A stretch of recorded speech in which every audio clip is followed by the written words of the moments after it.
Hello everyone, this is Ezekiel here, and today we'll be reacting to Mage the Ascension lore, The History of the Awakened by Lazar of Stygia. As always, if any of you are watching this and aren't already following Lazar's channel, I highly recommend his videos. And as always, a link to both the original video and to Lazar's channel will be in the description box below. And without further ado, let us begin. Welcome to this video on the history of the Awakened from the tabletop role-playing game Mage the Ascension. The history of the Awakened is in many ways the history of humanity. Unlike vampires, werewolves, and changelings, the Awakened, will workers or mages, have no single origin, no mythical progenitor from whom to claim descent. But there is speculation aplenty. Adam, Lilith, Seth, Thoth, Isis, Imhotep, the Buddha, Huangdi, the Yellow Emperor, Manu, and a host of other offerings that usually elevate the prestige of the proponent by claiming that said progenitor is part of their mystic lineage. Ultimately, that lofty title of first mage in history is irrelevant. So basically, it seems that mages are people who are either A, said to be living gods, or B, are generally said to have been enlightened or something similar. That's what I'm getting so far. Whoever they were, they are long since gone. And magic, true magic, has long since been a mostly solitary practice. Magic is best thought of as a massive cosmic river with forks, confluences, tributaries, and gaps. And from those river forks came shaman, priests, astrologers, fortune tellers, herbalists, craftsmen, enchanters, and warriors who, through tools and methods, bent reality to their will. Of the current loose organization of mages, the Council of Nine Traditions, the oldest tradition is the Akashic Brotherhood, or as it was known during its founding over 6,000 years ago, the Akashayana Sangha.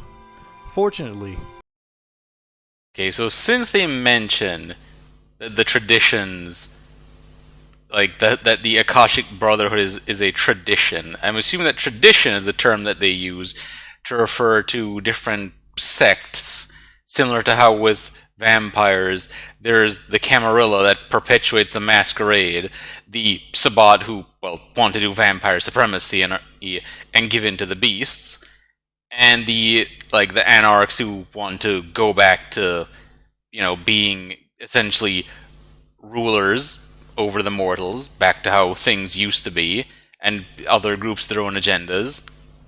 That is a similar thing with mages, but less hostile to each other. the Akashics were quite content to sit on their particular mountain in Tibet and ignore the rest of the world as they meditated and occasionally punched their way to ascension.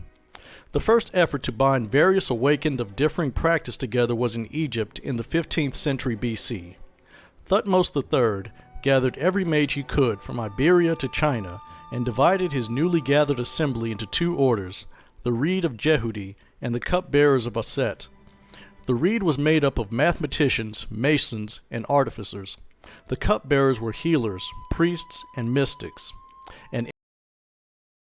So on one side, people who work with physical things, like craftsmen, and then the others who work with more mystical practices, it sounds like. Rather, more ethereal things. Instantly, conflict was had, not only because of differing methods, but the Egyptians tended to look down on their foreign guests as unsophisticated, not quite far along as the greatest civilization in the world, and therefore the greatest mages in the world. After a time, they all went back to their respective corners of said world. That kind of reasoning actually seems to be quite common in history, both amongst humans and non-humans, to view people outside of your own subset as being inferior. I mean, one only needs to look at all the vampire houses in places like Warhammer Fantasy to see where that happens a lot. all the courtly intrigue between different groups of vampires in a world of darkness. Two later traditions would claim to have originated from the Reed of Jehudi and the Cupbearers of Aset, the Order of Hermes, and the Celestial Chorus, respectively. About 5 centuries later, in the 10th century BC, during the reign of the Israelite king Shlomo bin David, or Solomon if you prefer, some thoughtless person, variously identified as Shaitan, Baal, or Set, unleashed a horde of approximately 10,000 honest-to-badness demons on the Middle East. King Solomon, being the wisest man in the world, figured he should call on the experts to deal with this. Oh, so is this where the Ars Goetia come from? The demons of King Solomon and the stories of Satan. Once again, mages unified, this time to slay or bind the majority of the demons. Along with King Solomon, the effort was led by 2 others, Abana Tasheret, an Egyptian mage who would lead the mystical house of the Sestat, and an Arabian demon slayer by the name of Al-Ashrad the Mighty. Now I don't intend to spoil anything, but check out my video on the vampires of Clan Asamite if you want to learn more about Al-Ashrad and his later adventures. King Solomon's own work, or at least work attributed to him, would be maintained by Jewish Kabbalists through the centuries as various grimoires and magical treatises. Meanwhile, over in India, a terrible misunderstanding was about to take place. The Akashayana Sangha, the Akashic Brotherhood, traveled to the subcontinent to spread their doctrine and learn from the Indian death mages who studied karma, the Wheel of Ages, and reincarnation. Unfortunately, the Akashics took issue with their practice of killing the sick and diseased. A death mage named Ranjit was accidentally killed by an Akashic named White Tiger. The 6-century-long series of wars between the Akashics and the Indian death mages was both a tragedy and a triumph. During the Himalayan Wars, the Akashics and death mages alike died, but given both sides knowledge of reincarnation, the slain could be reborn, not only with the knowledge of their previous lives, but of their killer and a desire for revenge. This just sounds like 2 groups of mages essentially going to infinite war with each other, considering that both sides have methods of reincarnating and have their previous knowledge. And it's just going to be a revenge cycle that just perpetuates ad infinitum. As the war dragged on, the spiritually and psychologically damaged mages slowly began turning to infernalism or becoming marauders, insane mages who could no longer distinguish between reality and their imagination. Some Akashics had quite enough of the Himalayan wars prior to their official end and wandered south and west into Afghanistan and Persia, where they encountered orders of dervish mystics, happily spinning their way to enlightenment in the desert. This meeting went better than their previous one with the death mages had. In 514 BC, in an event known as the Night of Fana, one of the dervishes performed their typical dance, while an Akashic performed a kata from their mystic art, Do. Eventually, the 2 movements became one, along with the 2 practitioners, fusing into a single being, the Khawaja al-Akbar. Yes, mages can in fact do the fusion dance. In that moment, all in attendance attained unity, oneness, awareness of all things. The moment ended as the Khawaja al-Akbar split back into the 2 men who had created it, but they and all witnesses to the event were forever changed. This was the birth of the tradition known as the Al-i-Batin, the Subtle Ones, masters of correspondence and champions of unity.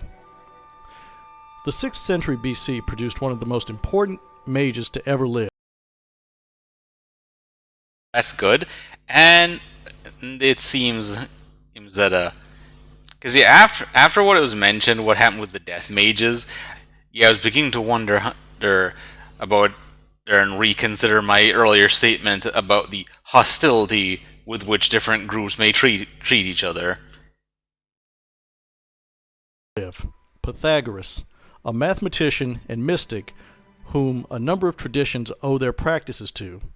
He was also quite possibly the first technomancer in history.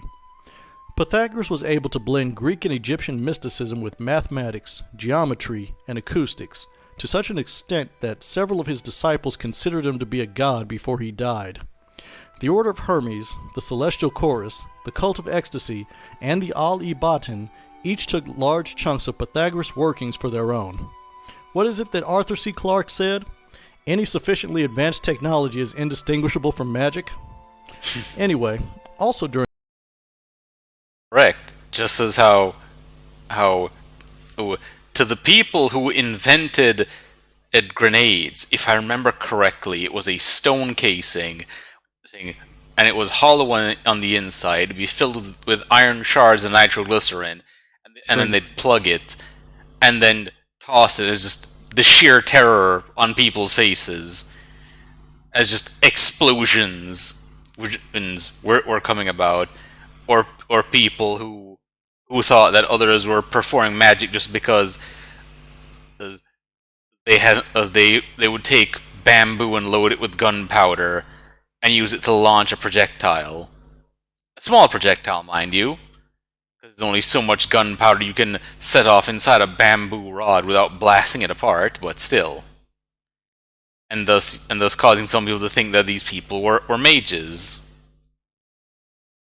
the 6th century, Rome threw off the rule of the Etruscan kings and became a republic. By the end of the millennium, Rome was an empire, and one of the most important to ever exist, and not just for human history, but for mages. The Roman period saw some of the most interaction between mages of differing practices since the reed and cupbearers of ancient Egypt. Unfortunately, it also saw a dramatic and petty warring between these rival mages. At Rome's heart was a feud between the Messianic Voices, the first sect of Christian mages to exist, against the Mithraic Singers, a fusion of Pythagorean mysticism and Roman mystery cult. The feud was brought to an end when Theodosius declared Christianity to be the official religion of the empire, and the Mithraics retreated underground. Greek Hermetics quarreled with Mercury cults and Egyptian Thothians. Dionysian Bacchantes warred against the witches of Hecate. Celtic priests argued over which way the sacrificial goat was supposed to point on the altar, and so on.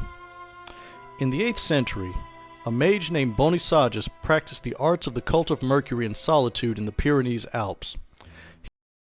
All this stuff about like arguing over which direction the goat should point on an altar sounds like the ritual equivalent of arguing semantics, but then again, rituals can also be incredibly specific about these things, so it's understandable, actually. He developed a system of magic based on the cult's practices, the pinnacle of which was the Parma Magica, the shield of magic, which allowed... As a clarification, by the way, I'm referring to what I've heard about rituals, and not necessarily how rituals in World of Darkness work. Allowed a mage to protect themselves from the workings of other mages. As his name might suggest, Bonisagus was a good sage, an honorable man, and an archmage in his own right. In 731 AD, Trianoma, a prophetess who had been a member of the cult of Mercury in the days of Rome, contacted Bonisagus. She told him that she had a vision that if the old Hermetic, Mercurial, and Thothian traditions were not united, they would be lost forever. But mages, and not without some justification, feared treachery from one another. Trianoma believed that Bonisagus' Parma Magica was the key to bringing the mages together long enough to form an agreement.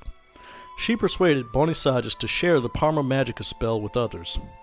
Following 30 years of diplomacy and negotiation, 12 masters, well, 10 masters and 2 apprentices who kind of snuck in on their master's reputation, met in the German city of Dürrenmahr to create the Pax Hermetica, joining their houses into a single body, the Order of Hermes. Oh, and those 2 apprentices were named Daedalus and Tremere. He'll be important later. Oh no. So this is where the one responsible for the diablerie of Saulot comes in. Which, by the way, thank you guys for explaining what the deal was with Saulot with regards to the last video I reacted to about the Lore of the Kuei Jin. how him just being so genuinely nice is also his, because of his pursuit of a way to help people better resist the beast, and the Tremere doing the usual courtly intrigue thing and turning people against him by saying there's no way that he could be just this nice just to help people, and that surely he had to have some ulterior motives. Following the founding of the Order of Hermes came the reign of the Frankish king and first Holy Roman Emperor, Charlemagne. Crucial to Charlemagne's successful reign were his 12 palatines, or paladins, as the Latin word was anglicized. The palatines shared the name with a secret society of mages who acted as warriors, priests, and mystics during the Dark Ages. The palatines battled demons, infernalists, vampires, monsters, and other mages. These Palatine Knights would play a critical role in the history of mages later. Meanwhile, the Al-e-Batin kept busy warring with various infernalist mages in Persia and Arabia. If I remember correctly, isn't Astolfo the name of one of Charlemagne's knights, and that apparently he had a magic horse that would force people to submit to him, like that basically they'd be compelled to bow before him or something. The worst of this number was Al-Malik al-Mujin ibn Iblis. Now, you know a guy is bad news when he calls himself the son of Satan. Or he's just trying way too hard. But Al-Malik was He's just being very, very edgy. the genuine article, and sent his demon soldiers to slaughter entire villages and tribes. Swift death was probably the most merciful fate his horde inflicted on their victims. But a Batin archmage rose to oppose al-Malik, El-Asad al-Gabar, the Splendid Lion, who was also a convert to the new religion of the region, Islam. El-Asad put together an army of Batini and a dozen other sects and laid siege to al-Malik's brass fortress, Irim. El-Asad was victorious, though at heavy cost. The blood of his own forces ran so deep that it formed a lake in the desert, forever known as the Oasis of Eternal Bliss. Irim was scoured from the earth, and al-Malik's ashes and soul were magically sealed in a bronze urn that could not be opened until the day the seas boiled to dust. Unlike the temporary alliance under Solomon during the 10,000 Jinn plague, El-Asad's alliance were united not only by a common enemy, but also by a common faith. Many of the participants had converted to Islam. The Batini convinced the righteous Ghazi, the House of the Crescent Moon, the Dervishes, and the other smaller sects that they would be stronger if they combined their mystical and martial resources against infernal threats. The participants linked the nodes of their various temples, chapters, and chantries together. As always, is a common enemy is a great way to unite people who normally don't get along. To strengthen one another in a magical network known as the Web of Faith. At its height, the web stretched from Iberia all the way to Indonesia. Needless to say, despite these varying efforts to consolidate resources, not everything was sweetness and light. Despite their power, mages are, more or less, mortal, and occasionally use their power in service to mortal interests. Christian mages feuded with Muslim mages against Hindu and Zoroastrian mages, pagan mages against Christian and Muslim mages, and so on. The attacks in India by Muslim jihadists were so destructive that mages of differing sects aligned to form the Astika to resist them.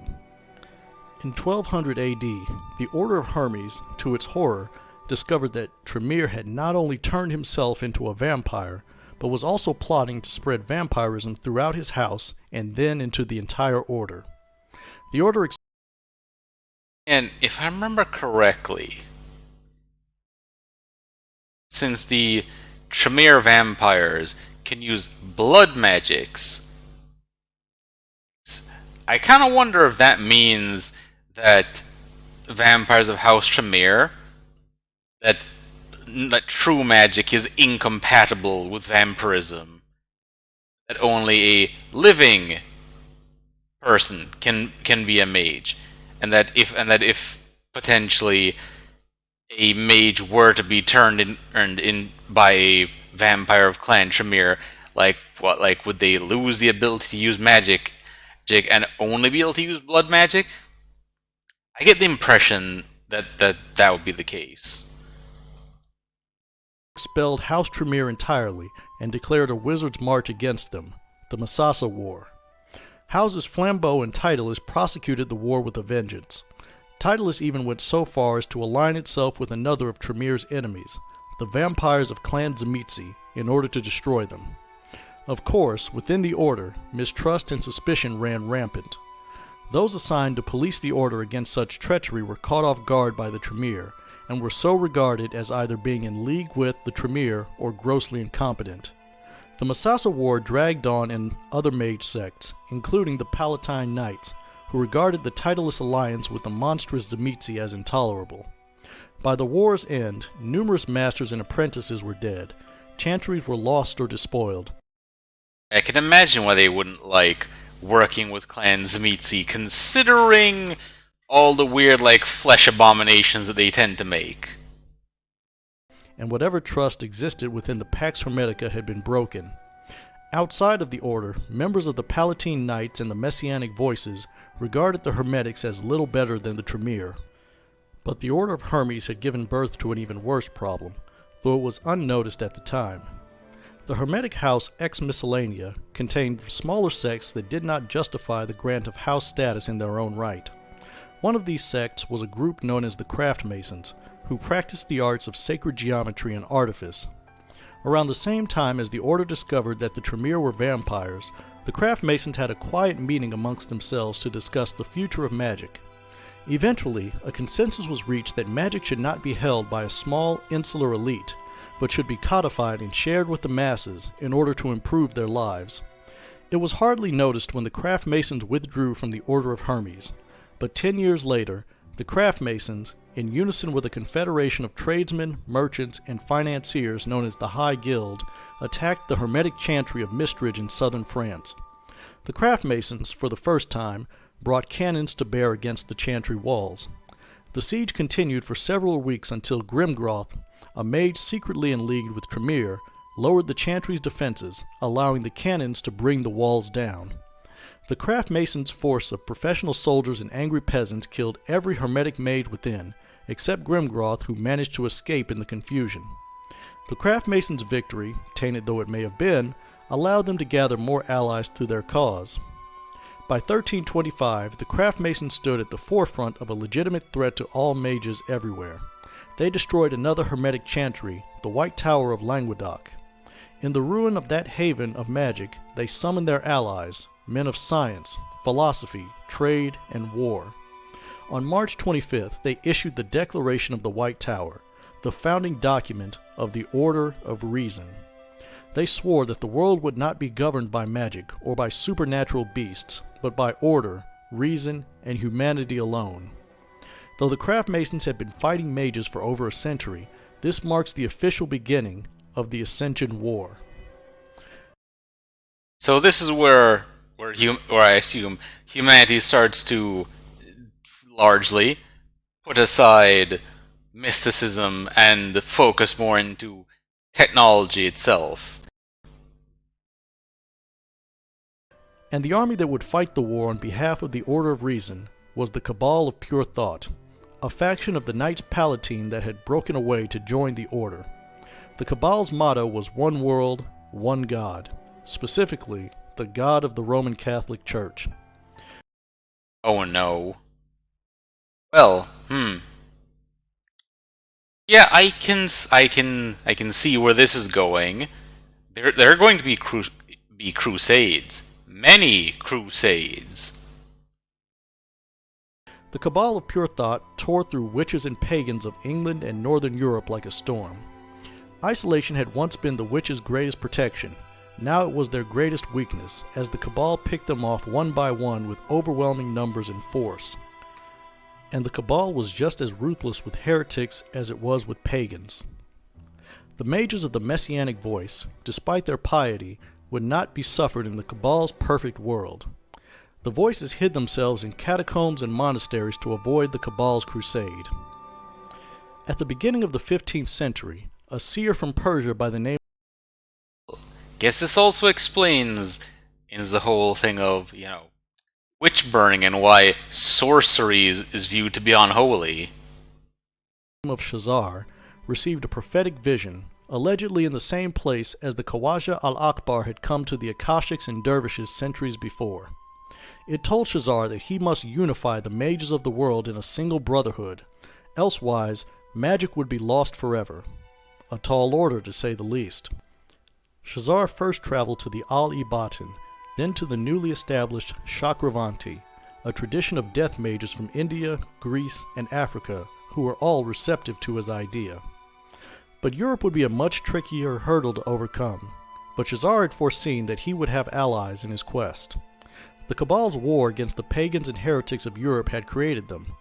The first Yeah, also speaking of the wars between, pagans, like between the church and the Cabal of pure thought, and all the so-called, heretics and all that, like them doing their purges of mages.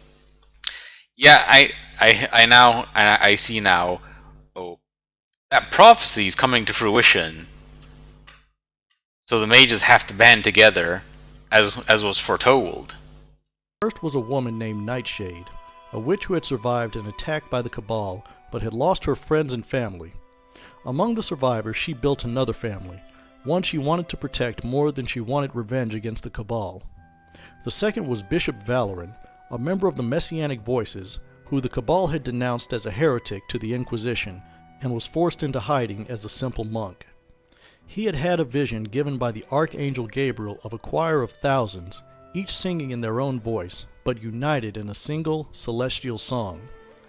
Last but not least was Master Baldric LaSalle Boni Titulus of the Order of Hermes, arguably a mage who was perfect in mind, body, and spirit. But as the perfect man, he had run out of challenges both mundane and mystical. Shazar, by diplomacy and the occasional bit of trickery, convinced these three to meet him in the ruins of Mistridge. Now Shazar had never been to Mistridge, nor had he heard of it. His visions led him to where he was meant to be. There, Shazar told the three mages that the destiny of all mages was unity, but if they did not join together, the Order of Reason would do to them individually what they had done to Mistridge. This was the first any of them had heard of the Order of Reason, which had, until that point, acted under the cover of other organizations in conflict. The Hermetics had always assumed that Mistrid was destroyed in the Albigensian Crusade, possibly at the behest of Clan Tremere. The witches and Messianic Voices believed that their single enemy had been the Inquisition. These forces had been the hand of their destruction, but not the will behind it. After months of discussion, debate, and heated argument, they agreed to a plan to form a council of mages. They would depart to gather every mage they could and return to Mistridge in 9 years. Now Shazar, Nightshade, Valoran, and LaSalle were the most notable mages present at the first conclave at Mistridge, but not the only ones. During the meetings, Nightshade met a group of German folk mages led by a red-haired giant of a man by the name of William Groth. Like Nightshade's group, they were survivors of an attack by the Cabal of Pure Thought. They overcame the language barrier and developed a deep friendship, then fell in love. Nightshade and Groth were married in a mystic ceremony that united them, heart and soul, along with their two groups. They agreed to name this new sect the Verbinae, the Sacred Branches, because they were two sacred branches, grafted together, that would one day grow into a mighty tree as tall as the heavens and as broad as the world. After their marital and, physical union, Nightshade traveled west and Groth went east in search of more mages. Nightshade first went to Iceland, then Wales, following the routes used by the Vikings to reach North America. She and her band wandered the Americas speaking to priests, shamans, and medicine men, recruiting more branches to join the Verbinae. Groth traveled to the Balkans, then Russia, then China, where he met with the Akashic Brotherhood. He disappeared somewhere in Siberia.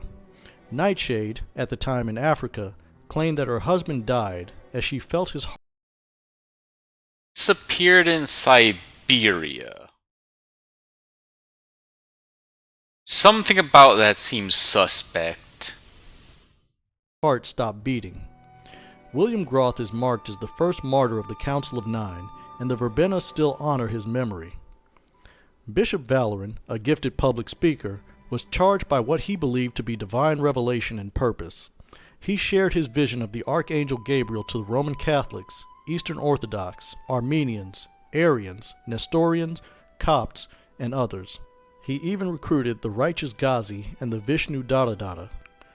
Shazar returned to Persia, where his followers had been busy gathering ecstatic sects from Asia, Africa, and Europe. Shazar laid down the Code of Ananda, the code and law of the Sahajiya, or alternately, the Seers of Kronos, the tradition that would later become the Cult of Ecstasy. Master LaSalle did the least travel but had the most difficult task. Persuasive as LaSalle was, his fellow Hermetics had been thoroughly bloodied from the Masasa War and had no desire to deal with magical traditions they regarded, quite plainly, to be their inferiors. LaSalle spent the next 9 years. Not to mention, when multiple traditions also, turned on the Hermetics, and seeing them as no better than the Tremere. Years in a seemingly endless deluge of meetings, debates, and lectures to promote Shazar's vision. He killed at least a dozen Hermetic mages in personal duels to bring the rest into line. Despite what LaSalle told them about Mistridge and the Order of Reason, many Hermetics believed that there was nothing that could truly threaten them. But in 1448, the Order of Reason temporarily shattered the Hermetics' arrogance when they attacked the Hermetics' prime chantry of Doisatep. Before Doisatep, the Order of Reason attacked under the cover of some other conflict. But this siege was open war, and the Order of Reason threw everything they had at the Hermetics, from artillery to clockwork soldiers to faith-wielding Knights Templar. The 5-month siege ended when the Hermetics were able to reactivate the ancient wards used to transport the chantry, and even then, they had built over the structure in such a way as they could only move half of it to safety. This left the other half, including apprentices and servants, to be massacred by the Order of Reason's forces. The second gathering at Mistridge was much better attended than the first. Over 100 mages were present, including a delegation from the Americas. Unfortunately, the Order of Reason decided that whatever was going on at Mistridge, they needed to destroy it. They marched from Doisatep to Mistridge at best speed, armed with hand cannons, Greek fire, clockwork tanks, knights, and airships. Go.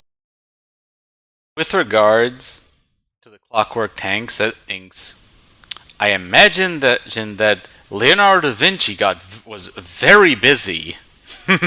Hard or go home. The Mystics did their best to fortify and defend Mistridge, but were badly outnumbered and overpowered. Their destruction was certain, save for one thing: the Order of Hermes. Their defeat at Doisatep had humbled them, well, as much as a mage can be humbled. The Hermetics had made pacts with over a dozen dragons. Yes, flying, scaly death tanks are the great equalizer, and don't let anyone else tell you different. The dragons burned, melted, and chewed their way through a good portion of the Order of Reason's forces, giving the mages time to regroup and counterattack. They drove the artificers from Mistridge. After the battle, the mages decided that it was no longer safe to meet in the Tellurian, and began work constructing a pocket realm in the spirit world, powered by nodes from around the world. This moon-sized realm was called Horizon, and became the seat of the Council of Nine mystic traditions. The work took 9 more years. The first meeting at Horizon, the Grand Convocation, hosted anywhere from 500 to 1,000 mages, including some sects believed to have been lost, such as the Mithraic Singers, and a few that no one had invited from Australia and Polynesia, but had learned of the convocation through spirit messengers and other means. The Grand Convocation of enlightened, spiritually attuned will workers quickly devolved into a session of the Ukrainian parliament, including heated arguments, fistfights, and a few magic duels. Ukrainian parliament? Huh. The small groups wanted equal representation. The large groups wanted proportional representation. One Hermetic mage proposed that everyone join the Order of Hermes, but was shouted back into his seat. Eventually... Of course, given the dislike so many of them have for the orders, especially considering how arrogant the order has been shown to be. Compromise was achieved at 9 council seats, one for each sphere of magic, which was another argument. With a number of seats decided, then followed the question of how to fill them. Of course, the Hermetics wanted a seat all to themselves. The Ali Batin thought that the seat should be divided according to region. The Verbinae, the Messianic Voices, the Chakravanti, and the Seers of Kronos had just relatively recently formed a collective identity and were unwilling to be divided up by region. The Akashic Brotherhood was the most powerful and largest sect in Asia, so they, like the Hermetics and the Batin, were guaranteed a seat. So the power players got the big chairs: the Order of Hermes, the Ali Batin, the Akashic Brotherhood, the Messianic Voices, the Verbinae, the Chakravanti, and the Seers of Kronos. That left 2 seats on the council. And here's where the skullduggery came into play. There was a small sect of European alchemists in attendance at the Grand Convocation, most notable for having defected from the Order of Reason. They pulled the important people into a back room and offered to sell everything they knew about the Order of Reason in exchange for a seat on the council. The deal was made, and the Solificati, as they were thereafter known, literally bought their way into power. The last seat was the result of a compromise with the shamanistic and spirit-talking traditions that had not joined the Verbinae. This tradition became known as the Dream Speakers. In honor of their newly formed unity, the council appointed a group of mages from each of their traditions to rally mages to the council and fight against the Order of Reason. This group was known as the First Cabal. The deeds of the First Cabal were recorded by the Hermetic mage Porthos Fitz-Empress in the Testament of the First Cabal. But history has remembered the First Cabal's downfall more than their successes. In 1470, just 4 years after the establishment of the First Cabal, they were betrayed by their own leader, Hilal Teomim of the Solificati. Pro tip: never trust a guy whose name is Lucifer, or the Hebrew variant. The Cabal of Yeah, sounds about right for the one who, for, deception and being a snake, and quite literally. Pure Thought killed 3 of the mages and tortured the 4th to death. When Teomim's treachery was exposed, he was brought back to Horizon to face judgment. He denied having fallen to infernalism or madness. He insisted in his defense that his betrayal was necessary to unite the traditions against their common enemy, the Order of Reason. But Teomim was sentenced to execution by Gilgal, which is possibly the worst thing that can be done to a mage. The rite of Gilgal not only severs a mage from their avatar, but it kills the mage and destroys their soul so that they can never again reincarnate. The Solificati were so it's permanent death. Completely disgraced and subsequently disbanded. Some joined the Order of Hermes as House Ex Miscellanea. Some returned to the Order of Reason, thereby proving to their critics that the alchemists had been traitors all along. Shazar was shaken by his inability to foresee Teomim's betrayal of the First Council, and withdrew into a drug-induced dream from which he never awoke. Master LaSalle fought off an attempt by a Hermetic faction who wished to withdraw from the Council, but died from his wounds. Nightshade managed to stave off a Verbinae civil war between feuding mages who wanted to dictate what true paganism was to all the others. Bishop Valoran managed to hold the Celestial Chorus together, though internally they fractured into dozens of sects. And the Akashic Brotherhood were beset in China by the Wu Lung, the Dragon Wizards, with whom they had been feuding since the Qin Dynasty. But in spite of all their conflicts and outside interests, the traditions managed to hold together. Now, if you're wondering why the Order of Reason didn't take this opportunity to destroy the tradition mages once and for all, the answer is they had their own internal problems. Or, more accurately, an identity crisis. Is this going to be about how all the different branches of Christianity, they're all proclaiming to be the one true faith? Like how, if I remember correctly, like how there was one group that like believed in the Holy Trinity, and then another group that didn't, and stuff like that. Despite the noble intentions of the craft masons that the power of the cosmos should reside in the hands of the common man, certain factions within the order had reached the conclusion that humanity might be too irresponsible to handle the wonders that they warred against and wielded Perhaps it was best for humanity to be guided by an enlightened few, a benevolent but stern elite that would teach and lead humanity on the path to collective ascension. I don't like the sound of this, is because usually what may start benevolently like this has a tendency to become tyrannical fairly quickly. Of course, the craft masons would never come around to this way of thinking. They venerated mankind too much, according to their fellow members. So, the High Guild, the Cabal of Pure Thought, and the secretive Seraphi conspired with each other, and in 1670 they wiped out the craft masons to the last man. With the craft masons safely in the dustbin of history, the other conventions separated and went about their various projects to promote science and reason. By the 1830s, the order had decided that secularism was to be humanity's future, and the Cabal of Pure Thought was given an ultimatum: renounce God or join the craft masons as a footnote in the order's history.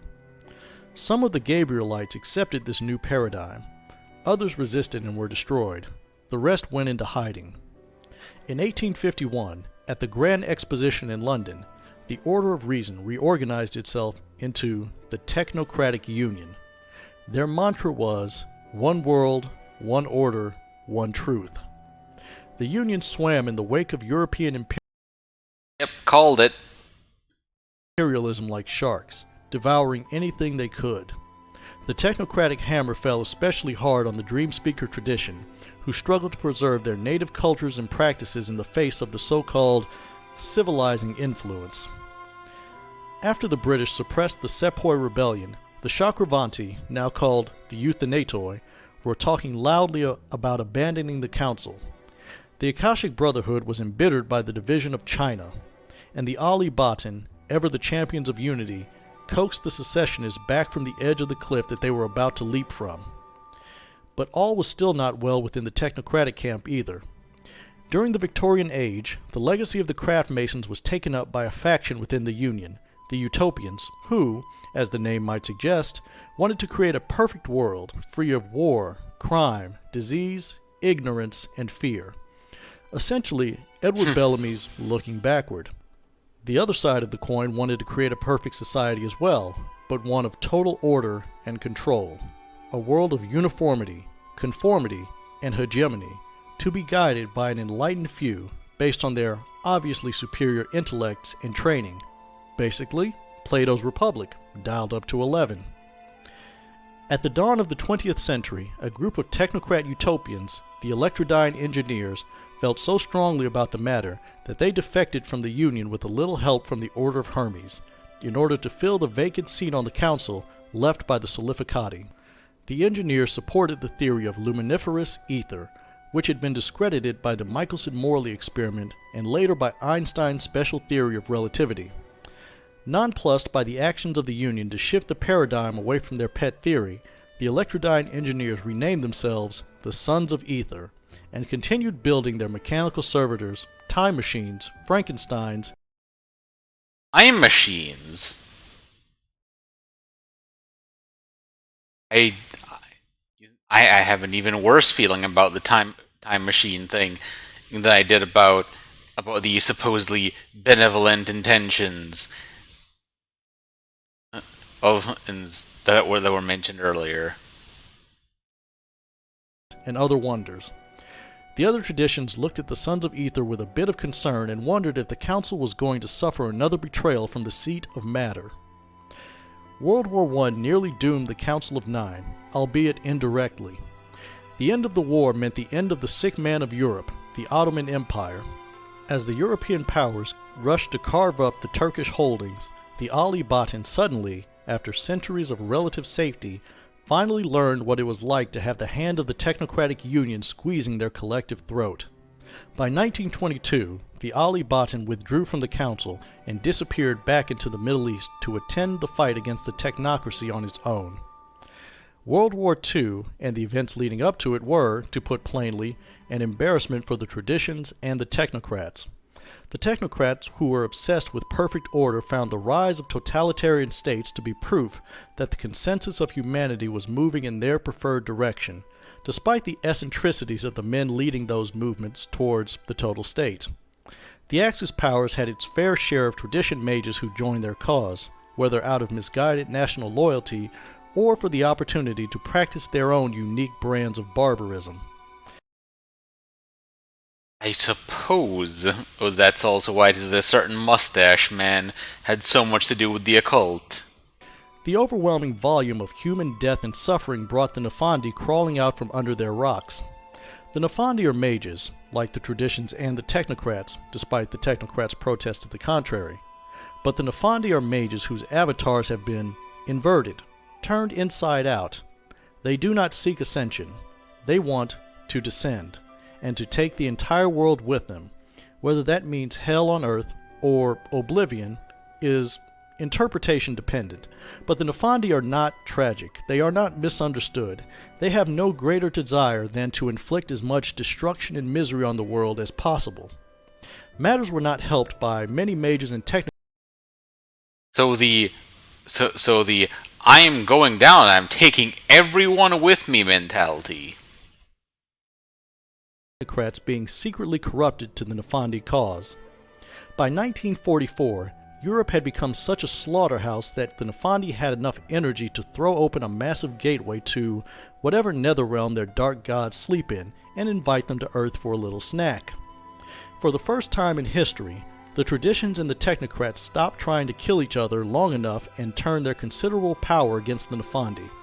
A force of the best and brightest from the traditions and the technocrats attacked the Nefandi outside of Berlin, just as the Nefandi were enacting their great ritual. Then, at the last moment, the Nefandi's power failed them. Like, someone just flipped a switch, and boom, everything stopped working.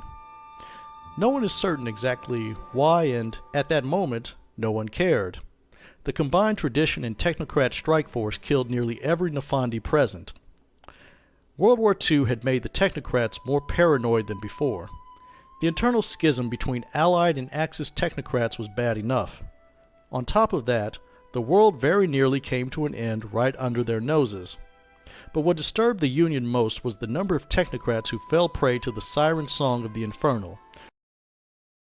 The world nearly ending.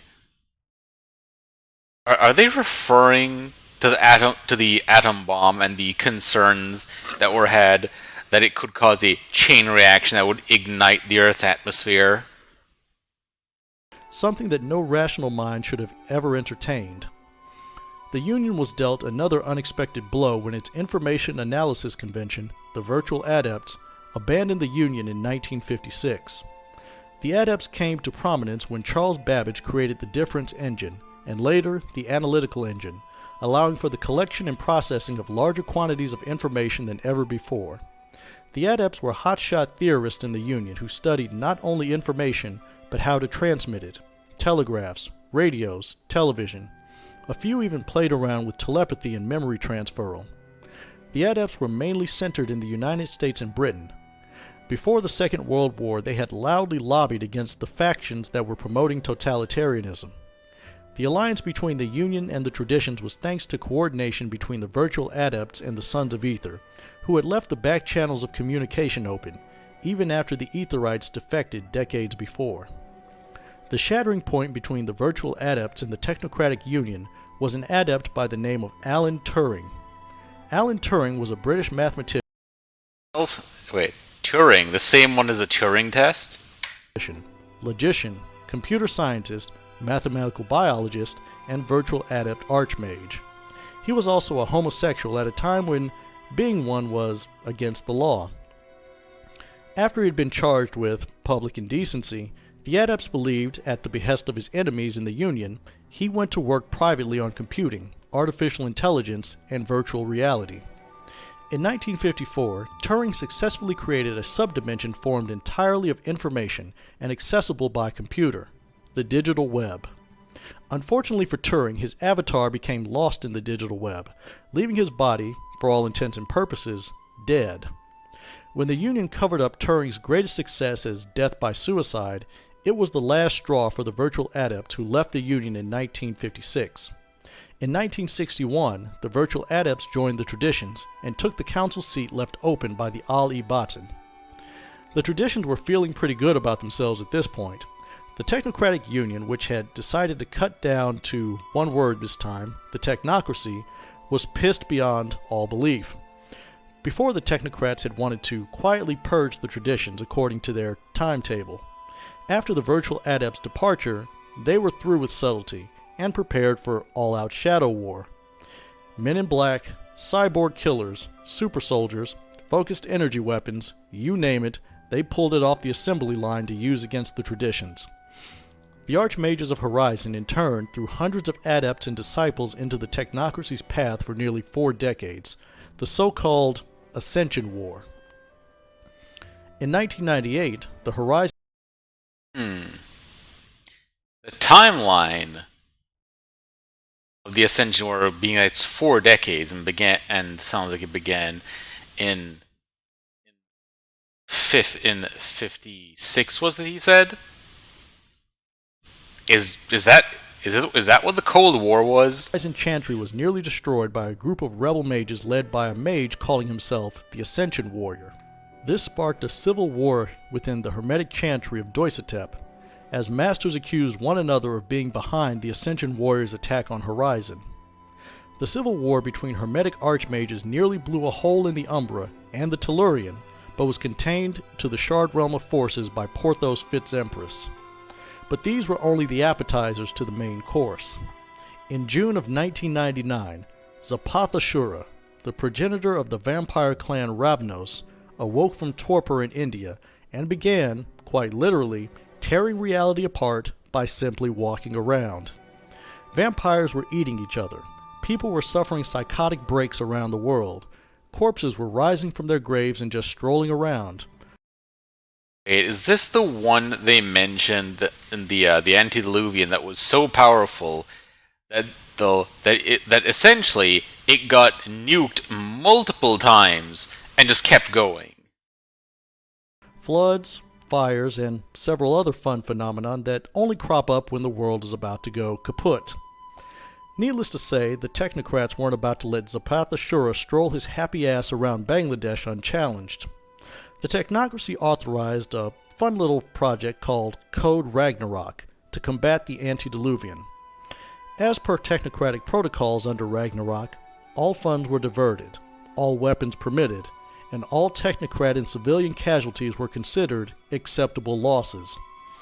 Dozens of frontline awakened operatives, unawakened soldiers, and hit marks were sent into the storm created by the Kuei-Jin Bodhisattvas to fight Zapathashura, and never returned.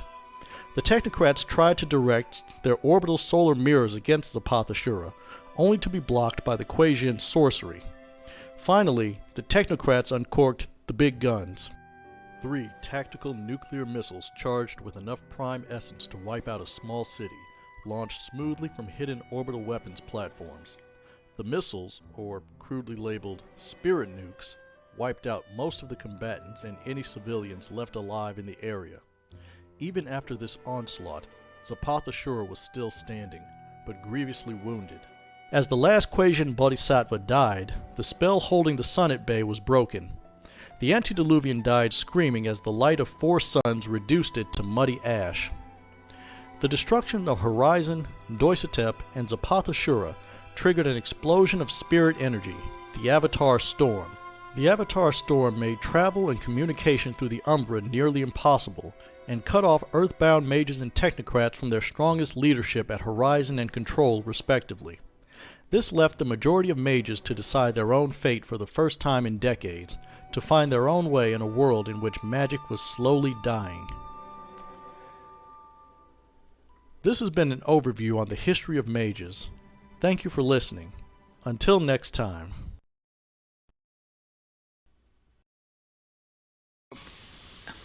Yeah. So that was. Yeah. So that was Mage the Ascension lore.